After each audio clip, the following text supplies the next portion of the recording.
ನಾವು ಬರೀ MA PhD certificate ತಗೊಂಡ್ರೆ ಆಗೋದಿಲ್ಲ.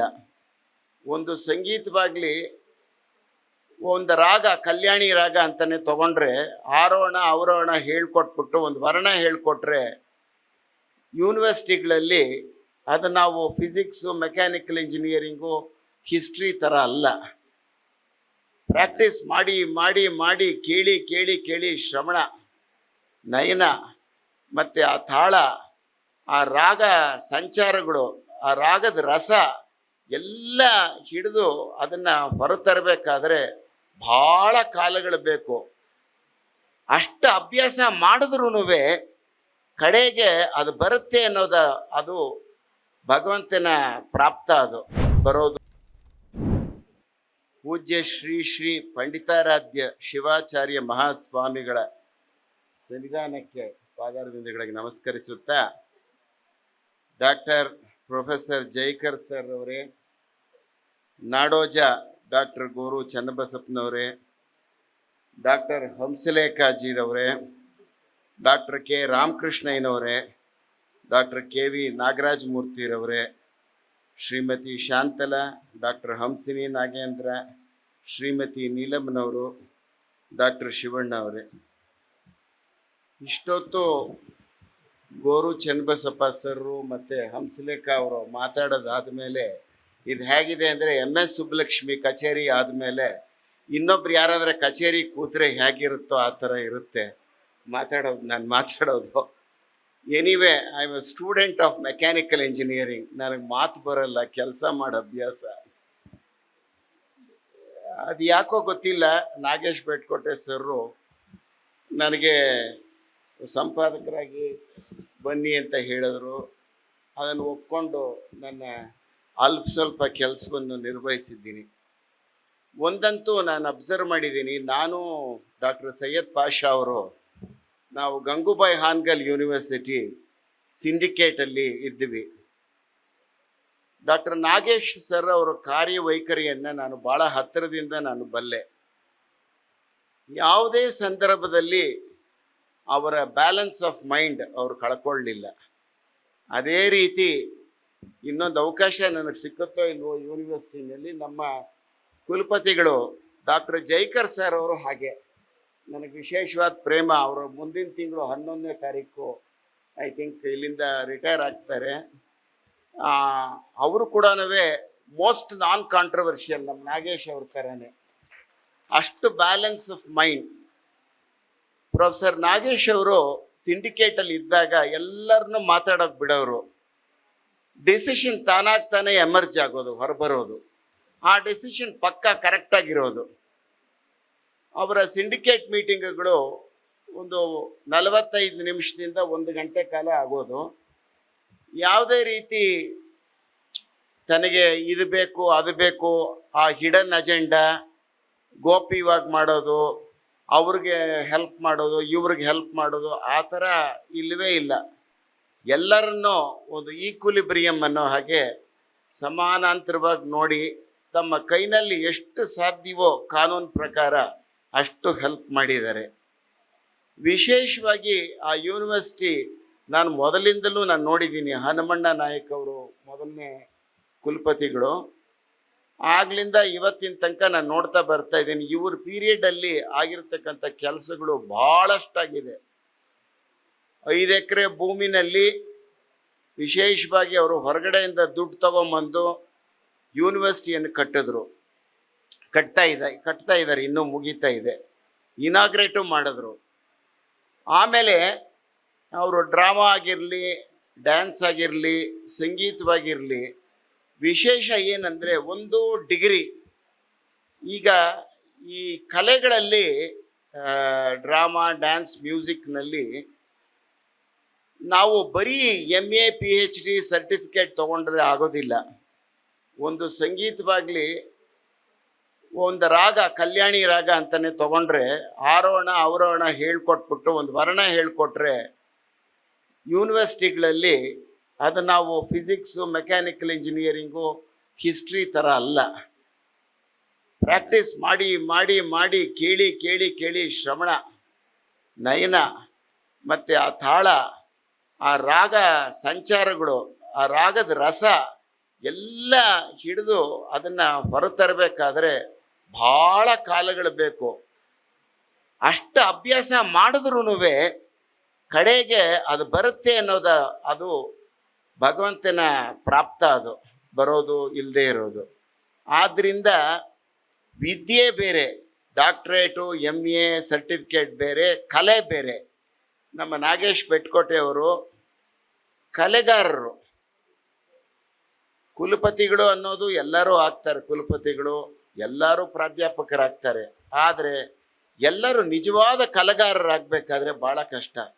ಇವಾಗ ಡಾಕ್ಟರ್ ರಾಜ್ಕುಮಾರ್ ಅವ್ರಿಗಾಗಲಿ ಯಾವ ಡಾಕ್ಟ್ರೇಟ್ ಇತ್ತು, ಗಂಗೂಬಾಯಿ ಹಾನ್ಗಲ್ ಅವ್ರಿಗೆ ಯಾವ ಡಾಕ್ಟ್ರೇಟ್ ಇತ್ತು, DK ಪಟ್ಟಮ್ಮಾಳ್ ಅವ್ರಿಗೆ ಯಾವ ಡಾಕ್ಟ್ರೇಟ್ ಇತ್ತು, ಅದು ಭಗವಂತ ಒಳಗಡೆಯಿಂದನೇ ಬರಬೇಕದು. ಹಾಗೆ ನಮ್ಮ ನಾಗೇಶ್ ಅವರಿಗೆ ನವರಸ ಅಂತ ಹೇಳಿದ್ರು ಹಂಸಲೇಖ ಅವರು. ಆ ನವರಸ ಅನ್ನೋದು ಅಕ್ಷರ ಸಮೇತವಾಗಿ ಅದು ಸತ್ಯ. ಒಂದು ಭರತನಾಟ್ಯದಲ್ಲಿ ಕೃಷ್ಣ ನೀ ಬೇಗನೆ ಬಾರೋ ಆ ಹಾಡನ್ನು ಎಷ್ಟೋ ಜನ ಭರತನಾಟ್ಯವನ್ನು ಮಾಡಿದ್ದಾರೆ, ಅಭಿನಯವನ್ನು ತೋರಿಸಿದ್ದಾರೆ. ಕಲಾನಿಧಿ ನಾರಾಯಣನ್ ಅಂತ ಇದ್ರು, ಅಭಿನಯ ಆದರೆ ಇದನ್ನು ನಾನು ಗಂಗೂಬಾಯಿ ಹಾನ್ಗಲ್ ಯೂನಿವರ್ಸಿಟಿಯಲ್ಲೇ ಲೆಕ್ಚರ್ ಕೊಟ್ಟಿದ್ದೀನಿ. ಒಂದು ಅಭಿನಯವನ್ನ ಬಾಲಸರಸ್ವತಿ ಅಂತ ಇದ್ರು. ಬಾಲಸರಸ್ವತಿ ಅವರು ಟಿ ಬೃಂದ ಮುಕ್ತ ಫ್ಯಾಮಿಲಿಗೆ ಸೇರಿದವರು. ಅವರು ಕೃಷ್ಣಾನಿ ಬೇಗನೆ ಬಾರೋ ಅನ್ನೋದನ್ನ ಒಂದು ವಿಧವಾದ ಒಂದು ಆಕಾರಗಳು ಭಂಗಿಗಳಲ್ಲಿ ಹೇಳೋರು. ಆ ಗೆಜ್ಜೆ ಶಬ್ದಕ್ಕೂ ಬೇಗನೆ ಬಾರೋ ಅನ್ನೋದಕ್ಕೂ ಜನ ಹಿಂದೆ ಹಿಂತಿರುಗಿ ನೋಡೋರಂತೆ. ಆ ಥರ ಒಂದು ಕಲಾವಿದ ಅಂತ ಅಂದರೆ ಗ್ರಿಪ್ ಇಟ್ಕೋಬೇಕು. ಆ ಥರ ನಾಗೇಶ್ ಬೆಟ್ಕೋಟೆ ಅವರು ಅಲ್ಲಿ ಡ್ರಾಮಾ ಸೆಕ್ಷನ್ನಲ್ಲಿ ನೋಡಿದಾಗ ಅವರು ಸೋಷಿಯಲಿಸಮ್ ಆಗಿರ್ಬೋದು, ಮತ್ತು ರೈಟ್ ವಿಂಗ್ ಆಗಿರ್ಬೋದು, ಲೆಫ್ಟ್ ವಿಂಗ್, ಆ ಥರದ್ದು ನೋಡ್ತಾ ಇರಲಿಲ್ಲ ಅವರು. ಸರಿಯಾಗಿ ಯಾವುದು ಆಸ್ವಾದಕ್ಕೆ ಚೆನ್ನಾಗಿದೆಯೋ, ಆತ್ಮಕ್ಕೆ ಚೆನ್ನಾಗಿದೆಯೋ ಆ ಥರ ಭಾವಿಸೋರು. ಹಾಗೆ ಸಂಗೀತ ಪಾಠವನ್ನು ಕೂಡ ಯಾವ ಸಂಪ್ರದಾಯ ಪ್ರದರ್ಶನಿ ಆಗಲಿ ಇನ್ನೊಂದಾಗಲಿ ಅವರು ಅಕ್ಷರ ಸಮೇತವಾಗಿ ನೋಡ್ತಾ ಇರಲಿಲ್ಲ. ಕಿವಿಗೆ ಯಾವುದು ಮಾಧುರ್ಯವಾಗಿದೆಯೋ ಅದು ಸಂಗೀತ, ಅದನ್ನು ಚೌಕಟ್ಟು ತಾಳದಲ್ಲಿ ಕೂಡಿಸ್ಕೊಂಡು ಹೋಗುವಂಥ ಕೆಲಸವನ್ನು ಮಾಡಿದ್ರು. ಹಾಗೆ ವಿಶ್ವವಿದ್ಯಾನಿಲಯವನ್ನು ಅವರು ಸರ್ವಲಘುನಲ್ಲೇ ನಾವು ಸ್ವರ ಸರ್ವಲಘುನಲ್ಲಿ ಹಾಕಬೇಕಾದ್ರೆ ಸಂಗೀತ ಕಚೇರಿಗಳಲ್ಲಿ ಭಾಳ ಇಂಪಾಗಿರುತ್ತೆ. ನಮ್ಮ ಶಮ್ಮಂಗುಡಿ ಶ್ರೀನಿವಾಸ ಅಯ್ಯರ್ ಅವರು ಯಾವುದಾದ್ರೂ ಒಂದು ಕೀರ್ತನೆ ತಗೊಂಡು ಸರ್ವಲಘುನಲ್ಲಿ ಸ್ವರ ಹಾಕಿದ್ರೆ ಆ ಮುಕ್ತಾಯ ಕೊಡೋವಾಗಲೂ ಸರ್ವಲಘುನಲ್ಲೇ ಕೊಡ್ತಾರೆ. ಹಾಗೇನೆ ಸರ್ವಲಘುನಲ್ಲೇ ನಮ್ಮ ನಾಗೇಶ್ ಬೆಟ್ಕೋಟೆ ಅವರು ವಿಶ್ವವಿದ್ಯಾನಿಲಯವನ್ನು ನಿರ್ವಹಿಸಿದ್ರು. ಒಂದು ದಿವಸ ನಾನು ಅವ್ರಿಗೆ ಫೋನ್ ಮಾಡಿದೆ, ಸರ್ 9 ವರ್ಷ ನೀವು ಚಕ್ರವರ್ತಿ ಆಗಿದ್ದೀರಿ, ಇನ್ನು ನಿಮಗೆ ಎಕ್ಸ್ಟೆನ್ಷನ್ ಕೊಟ್ಟರು ತಗೋಬೇಡಿ ಅಂತ ಹೇಳಿದೆ ಅವ್ರಿಗೆ. ಆಯಿತು ಸರ್ ಅಂತ ಅಂದರು. ಎಕ್ಸ್ಟೆನ್ಷನ್ ಕೊಡ್ತಾ ಇದ್ರು, ಅವರೇ ಬೇಡ ಅಂತಂದರು. ಅವ್ರಿಗೆ ಹೇಳಿದೆ, ಸಾಕು ಸರ್, ಚೆನ್ನಾಗಿರುವಾಗ ಕ್ರಿಕೆಟ್ ಚೆನ್ನಾಗಿ ಆಡೋವಾಗ ನೀವು ರಿಟೈರ್ ಆಗಬೇಕು, ಇನ್ನೂ ಯಾಕೆ ಇದ್ದೀರಿ ಅಂತ ಕೇಳಬಾರ್ದು. ಹಾಗೆ ಅಷ್ಟೇ ಒತ್ತಾಸೆಯಾಗಿ ಅವ್ರ ಶ್ರೀಮತಿಯವರು ಮೈಸೂರಲ್ಲೇ ಇದ್ದರು. ಇವ್ರು ಬೆಂಗಳೂರಲ್ಲಿ ಇದ್ದಾಗಲೂ ಮಕ್ಕಳನ್ನು ಸಂಸಾರವನ್ನು ಭಾಳ ಅಚ್ಚುಕಟ್ಟಾಗಿ ನಿರ್ವಹಿಸಿ ಅವರ ಪಾತ್ರವಿಲ್ಲದಿದ್ದರೆ ನಾಗೇಶ್ ಅವರು ಈ ಮುಂದೆ ಬರೋದಕ್ಕೆ ಸಾಧ್ಯವಿರ್ತಿರಲಿಲ್ಲ. ಸೊ ಅವರಿಗೆ ನಿಜವಾಗ್ಲೂ ಅಭಿನಂದನೆಯನ್ನು ನಾವು ಹೇಳಬೇಕು. ಇನ್ನೊಂದು ನಾಗೇಶ್ ಅವರ ವಿಷಯವಾಗಿ, ಸ್ವಾಮಿ ಮಂಟೇಸ್ವಾಮಿ ಯಾವಾಗಲೂ ಸ್ವಾಮಿನೇ ನಾನು ನೋಡಿದ್ದೀನಿ. ಯಾತಕ್ಕೆ ಅಂತಂದರೆ ಅಲ್ಲಿ ಈ ತುಂಬ ಕಷ್ಟಗಳು ಅನುಭವಿಸಿದ್ರು. ಈ ಡೈಲಿ ವೇಜಸ್ಸು ಅವ್ರುಗಳು ಒಂದು ಸ್ಟ್ರೈಕ್ ಕೂತಾಗ್ಲೂ ಅವ್ರಿಗೆ ಸಹಾನುಭೂತಿಯಿಂದ ಅವ್ರನ್ನ ಕೆಲಸದಿಂದ ತೆಗೀಲಿಲ್ಲ. ಅವ್ರನ್ನೂ ಒಳಗೆ ತಗೊಂಡು ಎಲ್ಲರನ್ನೂ ಸಮರಸವಾಗಿ ನಡೆಸ್ಕೊಂಡು ಹೋದರು. ಇನ್ನು ನಾಗರಾಜ ಮೂರ್ತಿ ಅವರು ಅಸಾಧಾರಣವಾದ ವ್ಯಕ್ತಿಗಳು. ಅವರು ಏನಾದರೆ ಒಂದು ಮನಸ್ಸು ಮಾಡಿಬಿಟ್ರೆ, ನಾನು ಇವತ್ತೆಲ್ಲ ಅವ್ರನ್ನ 25 ವರ್ಷದಿಂದ ನಾನು ನೋಡ್ತಾ ಇದ್ದೀನಿ. ಆಯಿತು, ಅದು ಯಾಕೋ ಗೊತ್ತಿಲ್ಲ, ನಾಗರಾಜ ಮೂರ್ತಿ ಅವರು ರಾಜಕೀಯ ಬೇಡ ಅವ್ರಿಗೆ, ನಾಗೇಶ್ ಅವ್ರಿಗೆ ಅಂತ ಹೇಳಿದ್ರು. ಇಲ್ಲ ಸರ್, ಅವರು ಭಾಳ ಅತ್ಯುತ್ತಮವಾದ ವ್ಯಕ್ತಿಗಳು. ನಾನು ಅವ್ರಿಗೆ ಹೇಳಿದ್ದೀನೋ ಇಲ್ವೋ ಕೇಳಿ, ನಾಗೇಶ್ ಅವರೇ ನಿಮ್ಗೆ ಹೇಳಿದ್ನೋ ಇಲ್ವೋ, ಅವ್ರಿಗೆ ಹೇಳಿದೆ, ಸತ್ಯವಂತರು, ಚೆನ್ನಾಗಿ ಕೆಲಸ ಮಾಡೋರು, ನೀವು ನುಗ್ಗಬೇಕು, ಇನ್ನೂ ನಿಮಗೆ ಯೌವನ ಇದೆ, ಆದ್ದರಿಂದ ನೀವು ಮುಂದಕ್ಕೆ ಹೋಗಿ ಅಂತ ಹೇಳಿದ್ದೀನಿ. ಇಲ್ಲ ಸರ್, ನನಗೆ ವೈಸ್ ಚಾನ್ಸಲರ್ ಆಗಿ ಇನ್ನೊಂದಷ್ಟು ಕೆಲಸಗಳನ್ನ ಮಾಡಬೇಕು ಅಂತ ಹೇಳಿದ್ರು. ಅದು ಅವ್ರ ಆಯ್ಕೆ, ಅದು ಬಿಡಿ. ಸೊ ಅವರು ಇವತ್ತಿನ ದಿವಸ ನಾಗರಾಜ ಮೂರ್ತಿ ಅವರಿಗೆ ಒಂದು ನಮಸ್ಕಾರಗಳನ್ನ ನಾವು ಹೇಳಬೇಕು. ಆಮೇಲೆ ನಾನು ಪರ್ಸನಲ್ ಆಗಿ ಅವರಿಗೆ ಆಭಾರಿಯಾಗಿದ್ದೀನಿ.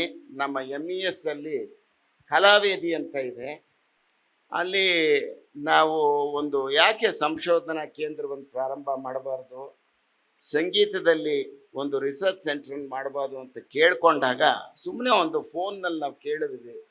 ನಾವು ಇನ್ನೂ ಫೀಸು ಕಟ್ಟಿದ್ವೋ ಇಲ್ವೋ, 3ನೇ ದಿವಸಕ್ಕೆ ನಾನು ಬರ್ತೀನಿ ಅಂತ ಹೇಳಿ ಅವರೇ ಖುದ್ದಾಗಿ ಚೇರ್ಮನ್ ಆಗಿ ಬಂದು ಅದನ್ನು ರೆಕಗ್ನೈಸ್ ಮಾಡಿ ಹೋದರು.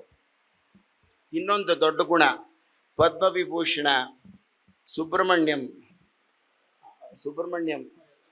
ಎಲ್ ಸುಬ್ರಹ್ಮಣ್ಯಂ ಅವರ ಲಕ್ಷ್ಮೀನಾರಾಯಣ ಕೇಂದ್ರಕ್ಕೂ ನಾಗೇಶ್ ಅವರು ಔಟ್ ಆಫ್ ದಿ ವೇ ಹೋಗ್ಬಿಟ್ಟು ರೆಕಗ್ನಿಷನ್ ಕೊಟ್ಟರು. ಈ ಥರ ಅವರು ದೇಶದಾದ್ಯಂತ ಅನೇಕರನ್ನ ಗುರುತಿಸಿ ಗೌರವ ಡಾಕ್ಟ್ರೇಟನ್ನು ಕೊಟ್ಟರು. ನಾನು ಒಬ್ಬ ಪುರಸ್ಕೃತ ಅವ್ರ ಕೃಪೆಯಿಂದ.